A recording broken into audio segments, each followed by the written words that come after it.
All right, so speculations from here. I do picking up what you're putting down. What do you think happens next? And this is just speculation. Like we are obviously not economists.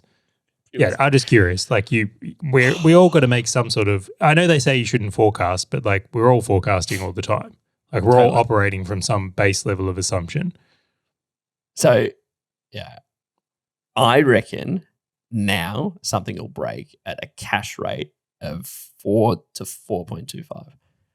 And to your point of something will break, I'm just like, I don't think every business across Australia can support such a rapid increase and such a fast rate, like such a high increase rate at such a fast rate. I'm like, something has to break. And I'm still, to your point, I'm surprised that something hasn't broken yet.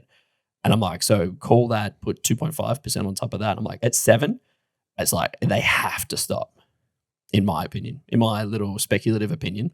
I'm like, I thought it was going to be lesser, but I'm like, no, I'm seeing 7 over the bank rate at banks for mortgages. That's what I'm saying. Has to. What about you? All right, so for there to be a change, something needs to change first, is my view. So I'm watching closely unemployment. I think unemployment is a really key thing here because if all of a sudden the unemployment rate starts screaming up, I think that would be a pause or a change in direction even. And then second to that is something going bust. So whether that's a default on a debt. Scale. Yeah, large scale. A country goes default or another country starts cutting rates would be, a big change in environment. If a large business, and I mean like significant, like something listed in like the top 100, right, goes under and there's like a significant repercussion to that, that would be a big change as well. But until we get something of that nature, I don't see anything changing from here. I think they're going to just keep doing these 2.5s till it happens. So you which is dangerous considering rate, it's a lagging indicator, right? They could have already gone way too far and then that would have come. But that's what history kind of shows, in my opinion, is environment changes, they pivot. And if you look at the cash rate as a chart of like over months of like they put it up, it's like these little steps and then it screams down. Yeah. And there's always an event that kind of consists with that happening, whether it's 2008 or whatever it is. As for like my forecast from here, I'm going to go 3 more raises from here. Actually, no, I'm going to take that back. 2 more. Do you want to hear some wild speculation? Go for it. That's what we're here for. It's a different, like, not.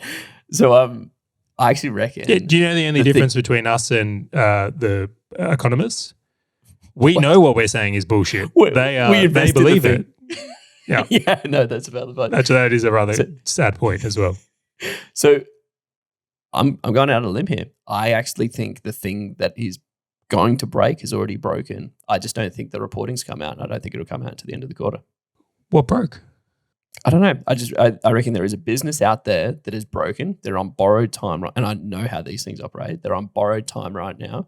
Dude, if they just held off and did zeros for the next 2 months, 3 months, they would just get found out.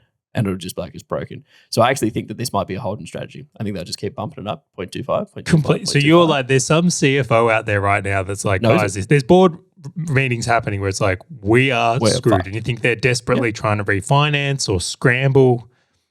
Interesting. And they're just like, I just don't want to release the quarterly results to the AGM or something like that. They're just like, I just want to hold on to it. And they just know, and so they got 2 months left. But even then, you can do some very tricky accounting to make things look in a certain way. And this is where it's like a really interesting idea. I mean, we run businesses, right? So we see things potentially a little bit different than others. But I think much of society has this lens that it's like a company would go bankrupt and then you instantly see it. Yeah. It's like, oh yeah, that business didn't work, tick it out. And it's like, no, that's not how it works at all. They held on for a very long time. Yeah, absolutely. They start doing things like selling plant equipment and leasing. If they own a building, they'll sell it and then they'll lease one. That's a way of freeing up some cash, and they'll say something like, oh, it's all right, we'll get there. Or they'll start making changes to their structures or pays or stop giving bonuses or whatever it is. Like a company can literally try and avoid bankruptcy for years if they have the right setup. They'll also raise funds to go and try and fund like a new initiative and just like funnel some of that internally. And so it looks really good on the books. But yeah, I've seen. But yeah, so that's my view. I reckon one of them's they already know the writing's already on the wall. We just don't know what it is. There's some great documentaries on Netflix about companies doing some shady things with the books. And even the Madoff documentary, I thought, in recent times. Amazing. But that stuff happens. Greatest Ponzi scheme ever. It's crazy. It's amazing.